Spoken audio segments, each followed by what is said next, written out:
नमस्कार। सोमवार की सुबह आप सभी का स्वागत है। आप देख रहे हैं पावर ब्रेकफास्ट। आपके साथ मैं हूं नेहा आनंद। आइए शुरुआत करते हैं। सबसे पहले विदेशी संकेतों के साथ देख लेते हैं कि हमारे बाजार के लिए आज सुबह सुबह कैसे क्यूज हैं। तो अच्छी शुरुआत। एसजीएक्स निफ्टी 68-69 अंक ऊपर है, 18,271 के पास हो रहा है कारोबार। डाउ नैस्डैक फ्यूचर्स पर एक बार नजर डाली जाए तो यहां पर थोड़ी सुस्त शुरुआत हमने होते हुए देखी है। डाउ फ्यूचर्स 163 अंक नीचे है। नैस्डैक फ्यूचर्स की बात करें तो अब 100 अंकों तक यहां गिरावट गहरा गई है। शुरुआत हमने एशियन मार्केट्स में कुछ ठीक ठाक ही बनते हुए देखी। निके पर नजर डाल लेते हैं। यहाँ पर 230 अंकों की स्ट्रेंथ दिखाई दी और बाकी मार्केट्स भी जो खुले हैं फ्लैट टू पॉजिटिव टेरिटरी में दिखे। लेकिन जबरदस्त एक्शन हमने कमोडिटी स्पेस में बनता हुआ देखा, फिर चाहे वो एनर्जी हो, सोना चांदी हो या फिर मेटल्स, और उसका हम भी करेंगे हम खुलासा। लेकिन क्या कुछ हुआ है बीते हफ्ते अंतर्राष्ट्रीय बाजारों में, किस तरह के क्यूज पर इस हफ्ते रखनी है नजर, सारे डिटेल्स लेकर मेरे सहयोगी दीपांशु जुड़ चुके हैं। दीपांशु, मॉर्निंग। जबरदस्त मैच हमने देखा ओवर द वीकेंड, लेकिन तेजी के संकेत इंटरनेशनल मार्केट से मिल रहे हैं। हमारे मार्केट्स कैसे आज रिएक्ट करेंगे? दो अलग कहानियां हैं। अगर आप फ्राइडे का हैंडओवर देखें तो डेफिनेटली बहुत ही मजबूत है। जैसे आपने कहा, कमोडिटीज में बड़ा एक्शन था, यूएस में बड़ा एक्शन हमने होते देखा। 4 दिन की गिरावट पर ब्रेक लगा, पर उसके सामने आज सुबह के जो संकेत हैं वो उतने अच्छे नहीं आते हुए दिख रहे हैं। और उसका एक या दो डर ये है, चीन में एक आशा बनी हुई थी कि ये जो जीरो कोविड पॉलिसी है या जो इतने स्ट्रिक्ट लॉकडाउन्स हैं, प्रतिबंध हैं, वो हटाए जा सकते हैं। बट उनके एक सीनियर गवर्नमेंट ऑफिशियल का कहना है कि फिलहाल जीरो कोविड पॉलिसी बनी रहेगी। जो भी लॉकडाउन मेजर्स हैं या कोविड रोकने के लिए जो भी इन्होंने अब तक एक्शन लिया है वो बना रहेगा। इसलिए आप देख रहे हैं कि एशिया के बाजार जो अभी खुले हैं वो कमजोर खुले हैं, और इसलिए आप देख रहे हैं कि अमेरिकी फ्यूचर्स में, हालांकि फ्राइडे को पॉजिटिव एक्शन था, पर आज सुबह अमेरिकी फ्यूचर्स में आपको नेगेटिव एक्शन बनते हुए दिख रहा है। यही नहीं, एप्पल ने अपना प्रोडक्शन चाइना में घटाया है, क्योंकि इस समय जो कोविड हॉटस्पॉट है चाइना में वो प्रोविंस है जहां पर एप्पल की प्रोडक्शन फैसिलिटी है। इनफैक्ट खबरें तो ये भी आ रही हैं कि कई सारे वर्कर्स फैक्ट्री छोड़ के भाग गए हैं, क्योंकि उन्हें डर लग रहा है कि उन्हें फैक्ट्री के अंदर ही लॉकडाउन नहीं कर दिया जाए। तो एप्पल ने प्रोडक्शन घटाया है और आगे भी प्रोडक्शन की सप्लाई की परेशानी जताई है। तो इसकी वजह से आप देख रहे हैं कि थोड़ा फ्यूचर्स पर मूड बिगड़ा है। बट अदरवाइज जो फ्राइडे का हैंडओवर रहा है वो तो बहुत ही मजबूत रहा है। 4 दिन की गिरावट में यूएस पर ब्रेक लगा। 400 अंकों का उछाल आपने डाउ पर होते देखा। थोड़ा उतार चढ़ाव वाला सेशन था। इनिशियली बहुत ही बढ़िया शुरुआत हुई, उसके बाद काफी तेजी से बाजार गिरे और फिर उसके बाद काफी तेजी से रिकवरी भी आपने बाजार में आती हुई दिखी। तो उतार चढ़ाव के बीच 400 अंकों की बढ़त रही। 4 दिन की गिरावट पर ब्रेक लगते हुए आपको दिखा। वहीं आपने देखा कि S&P 500 और नैस्डैक दोनों 1.25% से ज्यादा ऊपर रहे। रसेल 2000 में भी आपने 1% की तेजी बनती हुई दिखी। बॉन्ड यील्ड अभी भी 4.1% के ऊपर कायम है, बट वहां पर ज्यादा बड़ा एक्शन नहीं होते हुए देखा। जो इनका जॉब्स डेटा आया उसकी वजह से बाजार में थोड़ा उतार चढ़ाव आपने बनते हुए देखा। अक्टूबर में 2.5 लाख से ज्यादा 2.6 लाख नई जॉब्स जोड़ी गई। अनुमान 2 लाख का था। तो एक तरह से आप कह सकते हैं कि अनुमान से बहुत ज्यादा जॉब्स जोड़ी गई हैं। नेगेटिव है, क्योंकि लग रहा था कि जॉब मार्केट जब तक कूल ऑफ नहीं होगी तब तक ये रेट हाइक का इंपैक्ट दिखेगा नहीं। तो उस पर इनिशियल रिएक्शन जरूर आपने देखा, पर उसके बाद जो बेरोजगारी के आंकड़ा है वहां से बाजार का मूड थोड़ा सुधरा। बेरोजगारी इनकी 3.5% से बढ़कर 3.7% पर आई। अनुमान 3.5% पर ही रहने का था। तो बेरोजगारी में आपने हल्की बढ़त देखी है। तो पहला आप एक रियल संकेत देख सकते हैं कि फाइनली जो रेट हाइक्स हो रही हैं उसका इकोनॉमी पर असर आ रहा है। जॉब्स अभी भी जुड़ रही हैं, बट ओवरऑल अनएम्प्लॉयमेंट में, बेरोजगारी में आपने हल्की बढ़त देखी है। तो बाजार ने इसको एक पॉजिटिव साइन लिया और फिर आपने देखा कि एंड में एक अच्छी रैली रही, जिसकी वजह से डाउ 400 अंक ऊपर बंद होते दिखा। बट अदरवाइज पिछला हफ्ता हमने देखा काफी ब्रूटल रहा अमेरिकी बाजारों के लिए। 4 हफ्तों की जो साप्ताहिक बढ़त का ट्रेंड था उस पर ब्रेक लगते हुए दिखा। डाउ तो रिबाउंड के बाद 1% ही नीचे बंद हुआ on a weekly basis, but S&P 500 2.5% नीचे था, वहीं नैस्डैक 4.5% नीचे था और रसेल 2000 भी आपने 2% नीचे ही देखा। तो ओवरऑल बेसिस पर 4 हफ्तों की साप्ताहिक बढ़त के ट्रेंड पर आपने ब्रेक लगते हुए जरूर देखा। बट ओवरऑल फ्राइडे का सेशन फिर भी बाजार के लिए थोड़ा ठीक रहा। यूरोप में देखिए 2 से 2.5% की तेजी थी, तो वहां पर भी बड़ा एक्शन आपने होते देखा। कमोडिटीज पर आते हैं तो फ्राइडे को बहुत ही बड़ा उछाल देखा, क्योंकि जॉब्स डेटा के बाद डॉलर इंडेक्स नीचे गया, जिसकी वजह से कमोडिटीज में बड़ी छलांग लगी। अब डॉलर इंडेक्स वापस 111 पर आ गया, तो थोड़ा ऊपरी स्तरों से कमोडिटीज पर आप जरूर दबाव देख रहे हैं। 97 पर है कच्चा तेल इस समय। नेचुरल गैस पर रखिए नजर, $7 पर आ गई है। 1 महीने की ऊंचाई पर आपको नेचुरल गैस के दाम इस समय दिख रहे हैं। वहीं आप नजर रखिए जहां तक सोने का सवाल है, वीकली बेसिस पर 2.25% ऊपर सोना था, बट आपने एक ही दिन फ्राइडे को $45 का इंट्राडे उछाल सोने में आते हुए देखा, जो कि 2.5 साल में सबसे बड़ा जंप था ऑन अ परसेंटेज बेसिस अगर आप इंट्राडे की बात करें। वहां से अब थोड़ा दबाव आपको ऊपरी स्तरों से दिख रहा है। बेस मेटल्स में भी बड़ी तेजी आपने फ्राइडे के दिन देखी थी। तो ओवरऑल कमोडिटीज में थोड़ा बाउंस बैक आया था, आज सुबह थोड़े सुस्त दिख रहे हैं। और इस हफ्ते की बात करें तो अगेन डेटा के लिहाज से इंपॉर्टेंट रहेगा, क्योंकि कल यूएस में मिड टर्म इलेक्शंस हैं, वो एक सेंटिमेंट पर इफेक्ट कर सकते हैं। यूएस का इन्फ्लेशन और कंज्यूमर सेंटिमेंट डेटा आएगा, चीन का इन्फ्लेशन डेटा आएगा और यूके के Q3 जीडीपी डेटा भी आने वाले हैं। तो अर्निंग्स तो चल ही रही हैं, तो काफी इंपॉर्टेंट डेटा लिहाज के वीक है। बट हाँ, एक पहला संकेत आया है कि रेट हाइक्स का कुछ इंपैक्ट इकोनॉमी पर हो रहा है। देखते हैं बाजार इसको कैसे पचाते हैं। ओके, चलिए, तो बहुत सारे ऐसे डेटा हैं और बहुत सारे ट्रिगर्स हैं जिस पर हम देख रहे हैं ग्लोबल मार्केट पर, चाहे वो इक्विटी या कमोडिटी स्पेस हो, रिएक्ट करते हुए नजर आ रहे हैं। शुक्रिया दीप, वो पूरी डिटेल्स दर्शकों के सामने रखने के लिए। आइए आगे बढ़े, उससे पहले देख लेते हैं कि बीते हफ्ते यानी शुक्रवार को संस्थागत निवेशकों की तरफ से प्रदर्शन कैसा देखने को मिला। लगातार घरेलू संस्थागत निवेशक तो भले ही थोड़ा पिछड़े हैं खरीदारी में, 550 करोड़ के आसपास की बिकवाली हाथ लगी है, लेकिन एफआईआईज की आप खरीद देखिए, कैश स्पेस, एफएनओ स्पेस, दोनों में हरे निशान में दमदार खरीद दिखी है। 1436 करोड़ कैश स्पेस में, और स्टॉक या इंडेक्स फ्यूचर्स की बात करें 9200 करोड़ से अधिक की खरीद का फिगर वहां निकल कर आया। अब जिस तरह के मौजूदा ग्लोबल संकेत बनते हुए दिखाई दे रहे हैं, इन सब के बीच आज हमारे मार्केट में आपको क्या रणनीति अपनानी है, इस पर बात करने के लिए जी बिजनेस के मैनेजिंग एडिटर अनिल सिंह भी हमारे साथ जुड़ चुके हैं।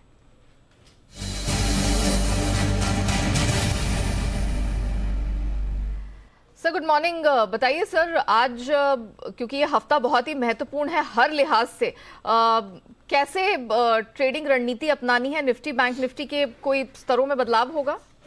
गुड मॉर्निंग नेहा, बिल्कुल मजबूती के साथ हफ्ते की शुरुआत होगी और पिछला हफ्ता भी हमने अच्छी तेजी के साथ 18,100 के ऊपर क्लोजिंग देखी है, और जो एक अच्छी क्लोजिंग की जरूरत थी 18,115, 18,125 के आसपास, वो क्लोजिंग आपको शुक्रवार को मिली है। तो उस बढ़त को आगे बढ़ाने का काम करेंगे बाजार, और वैसे भी अमेरिकी बाजारों से संकेत बेहतर हैं। शुक्रवार को अच्छी तेजी हुई है, तो कुल मिलाकर और साथ ही एफआईआई के डेटा भी अगर आप देखें तो कहीं कोई दिक्कत और समस्या वाली बात है नहीं। सो धीरे धीरे अब ट्रेडिंग रेंज आपके लिए ऊपर की तरफ शिफ्ट होती हुई दिखेगी। 18,050, 18,125 अब आज के लिए सपोर्ट का काम करेगा, और एक बार 18,175 के आसपास इसके ऊपर खुलने के बाद बाजार वहां से और रफ्तार पकड़ने की कोशिश करेंगे। पिछले हफ्ते 2 बार हमने 18,175 के आसपास के लेवल देखे, वहां से करेक्शन आया। आज उम्मीद कर सकते हैं कि इसके ऊपर खुलकर टिकेंगे, और फिर ऐसे में 18,200, 18,265 पहला पड़ा होगा जहां तक जाने की कोशिश हो सकती है। इस हफ्ते के लिए जो टारगेट बनेगा निफ्टी का, वो 18,350 से 18,425 की रेंज का पहला टारगेट बनेगा। बाद में वहां से हम रिव्यू करेंगे। जहां तक बैंक निफ्टी का सवाल है, 41,025, 41,125, ये 100 पॉइंट की रेंज मजबूत सपोर्ट है आज, और ऊपरी स्तरों पर 41,525 से 41,675 की रेंज में जाने के लिए बैंक निफ्टी भी तैयार हो सकता है। तो ओवरऑल व्यू तेजी की तरफ ही है, और कम गैप के साथ अगर शुरुआत हो, फ्लैट शुरुआत हो, अगर डाउ फ्यूचर्स की वजह से थोड़ा कम मजबूती के साथ खुले तो आपके लिए खरीदारी के मौके होंगे, और बाय ऑन डिप्स की स्ट्रेटेजी के साथ चल सकते हैं। Point taken sir, thank you so much दर्शकों का कॉन्फिडेंस बढ़ाने के लिए और सबसे महत्वपूर्ण उन्हें दिशा देने के लिए कि एग्जैक्टली इस मार्केट में करना क्या है। तो घबराने की बिल्कुल भी बात नहीं है। बाय ऑन डिप्स का मार्केट क्लियरली सर ने कहा है यहाँ पर है 18,050 से 125 निफ्टी के लिए आज सपोर्ट रेंज की काम करेगी, और जो अपर बैंड है वो 18,265 तक स्ट्रेच होता हुआ दिख रहा है। सिमिलरली बैंक निफ्टी, इसने खासा दमखम बीते कुछ हफ्तों में, दिनों में दिखाया है। 41,025 से 41,125 ये एक सपोर्ट रेंज का काम करेगा, डिप्स में खरीद के मौके मिलेंगे, और 41,675 तक ये अपनी रेंज स्ट्रेच करता हुआ नजर आ सकता है। तो क्लियरली खरीद के मौके बनते दिख रहे हैं। आइए अब जान लेते हैं कि कौन कौन से खबरों वाले स्टॉक्स हैं, वीकेंड पर कौन से नंबर्स कंपनियों ने इस रिजल्ट सीजन में जारी किए हैं। पूरी डिटेल लेकर अरमान हमारे साथ जुड़ चुके हैं। अरमान, मॉर्निंग। सबसे पहले तो बीते हफ्ते का हाल कैसा रहा है, पूरी एनालिसिस दर्शकों के सामने रखिए। बिल्कुल, काफ़ी सारे नतीजे आते हुए दिखे हैं। सबसे पहले अगर आप देखें अभी की बात करेंगे तो आज जो है निफ्टी में कोल इंडिया, डिवीज लैब, बीपीसीएल के नतीजे आते हुए दिखेंगे। एफएनओ में Aditya Birla capital, India cement जैसी कंपनी है जिनके नतीजे आएंगे। कावेरी सीड्स पर ध्यान रखिए क्योंकि आज से बायबैक शुरू होगा। सीक्वेंट साइंटिफिक, ये नतीजों के साथ साथ जो प्रेफरेंशियल इशू पर विचार किया जाएगा। हिंद प्रकाश इंडस्ट्रीज जो इमर्ज प्लेटफॉर्म एनएससी पर ऑलरेडी है, आज से बीएससी के मेन बोर्ड पर लिस्ट होता हुआ दिखेगा। आईपीओ के लिए अपडेट है आपके लिए डीसीएक्स सिस्टम, जहां पे आईपीओ अलॉटमेंट है। एक्स डेट है REC में, जहाँ पे इंटरिम डिविडेंड है 5 का। अब आईपीओ अपडेट्स देखें सारी, तो फ्यूजन माइक्रो फाइनेंस जिनका फ्राइडे को आईपीओ जो बंद हो गया था, कुल जो उनको आईपीओ को सब्सक्रिप्शन मिला है वो लगभग 3 गुना बढ़ते हुए दिखा है, जिसमें अगर आप रिटेल का हिस्सा देखेंगे तो, या NIQI भी देखेंगे तो लगभग 8.6 टाइम्स बढ़ता हुआ दिखा है। भिकाजी फूड्स जिनका आज आखिरी दिन है आईपीओ का, कुल अभी तक देखेंगे 1.5 टाइम्स बढ़ा है, वही रिटेल का हिस्सा लगभग 2 गुना से ज़्यादा बढ़ता हुआ दिखा है। ग्लोबल हेल्थ, वहां पर भी आज आईपीओ का आखिरी दिन है, अगर अभी तक देखेंगे तो सुस्त रिस्पांस देखते हुए मिल रहा है, 50% इनको सब्सक्रिप्शन मिला है अभी तक। हालांकि अगर आप रिटेल का हिस्सा देखेंगे वहां पर सिर्फ 25% ही है। अब नतीजों पे आ जाते हैं। नतीजों में निफ्टी में SBI के नतीजों में अनुमान से थोड़े बेहतर नतीजे आते हुए दिखे हैं। NII 12% बढ़कर आई है, निम्स भी बढ़कर आए हैं, क्योंकि अगर आप देखेंगे 3.23 से बढ़कर 3.6% के आसपास। वहीं अगर आप GNPS देखेंगे, GNPS भी घटकर आते हुए दिखे हैं, 3.91% से घटकर 3.5% पर। ब्रिटानिया, यहाँ पर अगर आप देखेंगे तो जो फ्लैट से आपको नतीजे दिख रहे हैं, उनका जो क्वार्टरली रेवेन्यू हालांकि जो आया है वो हाईएस्ट एवर क्वार्टरली रेवेन्यू आया है। वही ग्रॉस मार्जिन 38% से बढ़कर 39% पर आते हुए दिखे हैं।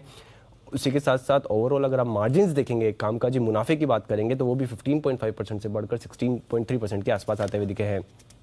टाइटन की बात कर ले तो टाइटन के बढ़िया नतीजे आते हुए दिखे हैं। अगर आप आय देखेंगे, आय में 22% का उछाल है, मार्जिन्स भी थोड़े सुधर कर आए हैं, 12.9% से बढ़कर 13.6% पर। और ओवरऑल अगर मुनाफे की बात करें तो मुनाफे में भी आपको 30% का उछाल दिखेगा। पावर ग्रिड, नतीजे बढ़िया हैं, आय लगभग 9% के आसपास बढ़कर आई है, मार्जिन्स हालांकि थोड़े से 4% घट कर आए हैं, लगभग 88.7% से घटकर 84.5% के आसपास। और कंपनी ने 5 रुपए का इंतरिम डिविडेंड भी दिया है। उसी के साथ साथ अंत में अगर आप बात करेंगे तो इनका जो टेलीकॉम कॉन्स्टिट्यूशंस है वहां पर लगभग 1.83% हुआ है, जो पहले लगभग अगर आप देखेंगे कुल मिला के लगभग 7% के आसपास का था। ओके अरमान, अब जरा बताइए FNO में नतीजों की क्या हालत रही है और आज कहाँ कहाँ नजर रखनी है? जी बिल्कुल, नतीजों में अगर आप FNO में अगर आप बात करेंगे, सबसे पहले मैरिको, जहां पर जो नतीजे हैं वो हमारे अनुमान के मुताबिक आए हैं। हालांकि अगर आप ऑपरेशनली देखेंगे तो थोड़ा कमजोर आता हुआ दिखा है। आय हालांकि 3% बढ़कर आई है, पर आपको मार्जिन्स में थोड़ा सा कट दिखेगा, 17.4% से घटकर 17.3% पर आते हुए दिखे हैं। TVS Motors, mixed set of नतीजे दिख रहे हैं आपको। जो मार्जिन्स आए हैं वो हमारे अनुमान से कमजोर आए हैं। आय में 28% की बढ़ोतरी है। उसी के साथ साथ मार्जिन्स देखेंगे, मार्जिन्स जो हमारा अनुमान था 10.8% आने का था, जो आया है मार्जिन्स 10.2%। उसी के साथ साथ जो रेवेन्यू है, अगर आप आय की बात करें तो उन्होंने हाईएस्ट एवर जो है रेवेन्यू रिपोर्ट करा है। सिटी यूनियन बैंक, यहाँ पर नतीजे बढ़िया हैं, NII लगभग 19% बढ़कर आई है। और निम्स भी अगर आप QOQ देखेंगे तो थोड़े बढ़कर आते हुए दिखे, 3.95% से बढ़कर 4.1% पर। और उसके बाद अगर बात करें इंटरग्लोब एविएशन की, यहाँ पर अगर जो हमारा अनुमान था उससे कमजोर नतीजे आते हुए दिखे। हालांकि आय को अगर आप छोड़ दें, आय में तो लगभग 2.7% की कटौती आई है, हालांकि हमारा अनुमान और ज्यादा का था। मार्जिन्स जो हैं वो 5.6% से घटकर सिर्फ 1.8% पर आते हुए दिखे, हमारा अनुमान 5.7% का था। और अंत में अगर आप बात करें बैंक ऑफ बड़ौदा की, तो जो हमारा अनुमान था उससे बेहतर नतीजे आए हैं। NII लगभग 35% बढ़कर आई है। निम्स की बात करें, निम्स में भी अच्छा इंप्रूवमेंट देखा गया है, 3% से बढ़कर 3.3% के साथ आए हैं। और अगर आप GNPS की बात करें तो GNPS भी घटकर आते हुए दिखे, 6.3% से घटकर 5.3%। तो ये आपके सामने रही पूरे क्वार्टरली नंबर्स की एनालिसिस, और इन्हीं के दम पर आज हम अच्छा खासा रिएक्शन इन चुनिंदा स्टॉक्स और सेक्टर्स में देखेंगे। शुक्रिया अरमान डिटेल्स के लिए। आइए अब जान लेते हैं आज की ट्रेडिंग कॉल्स। चॉइस ब्रोकिंग के साथ करेंगे शुरुआत। SBI खरीद के चलने की सलाह है। इस स्ट्रैटेजी में 570 का स्टॉप लॉस और टारगेट 625 निकल कर आ रहा है। अनराठी सिक्योरिटीज, अदानी पोर्ट्स खरीद के चलने की सलाह दे रहे हैं। स्टॉप लॉस लगाना है 845 का, 895 के टारगेट के लिए। और एक्सिस सिक्योरिटीज की तरफ से आज 2 रिकमेंडेशन है। पहली है रिलायंस खरीद के चलने की, 2557 का स्टॉप लॉस, 2660 का टारगेट आपको इस स्ट्रैटेजी में मिल जाएगा। और टाटा स्टील, यहां पर भी खरीदारी की ही रिकमेंडेशन है। स्टॉप लॉस 101 का, टारगेट 114 का आपको यहां मिल जाएगा।